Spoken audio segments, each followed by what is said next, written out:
I'm going to talk to you today about bird magic. It's a really good time to get to know your birds. I started learning my birds about 10 years ago, but within the first summer, I pretty much had most of them down. And there's a really good bird identifying app and a bird Shazam, where you can capture which song the bird belongs to, so you can kind of spot birds through their song. That's brilliant because then you don't have to visually see them and you know kind of what's around you the whole time, which is amazing.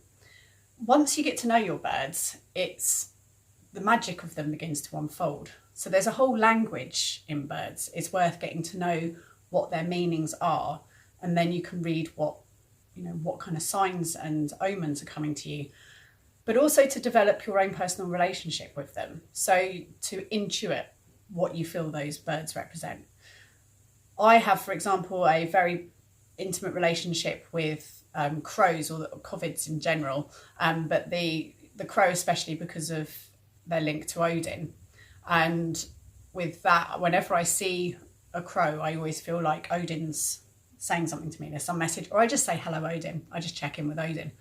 Then also magpies, 1 for sorrow, 2 for joy, 3 for a girl, 4 for a boy, 5 for a secret that will never be told. No, 5 for silver, 6 for gold, 7 for a secret that will never be told.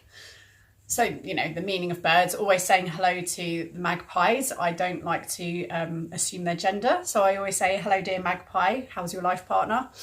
And just things like that, So then also I begin to associate birds with people that have passed on.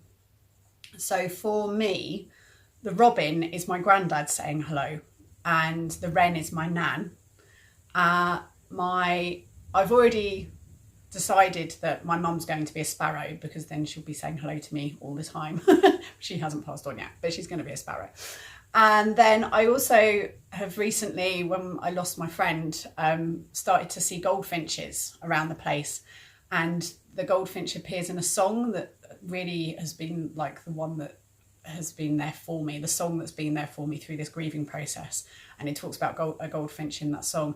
So every time I go out on a bike ride now, I see a goldfinch, and it totally feels like my friend is saying hello to me.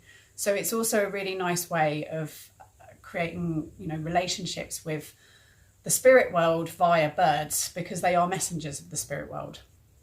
And then there's the last thing, which a lot of people know about, but is a beautiful thing, which is whenever you see a white feather floating down, then it's someone from the spirit world saying hello to you. And for me, there's been so many occasions where it's just been unbelievably perfect.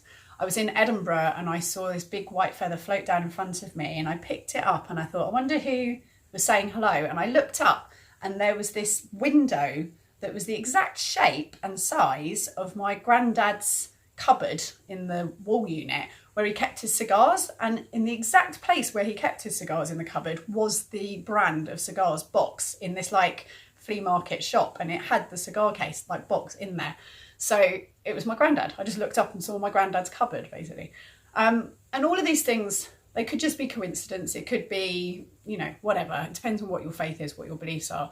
But for me, I feel like this is a creative way and an active way of stopping what you're doing every now and then and just checking in and having a nice little conversation with someone who's no longer here. And there's a really good reason to know your birds.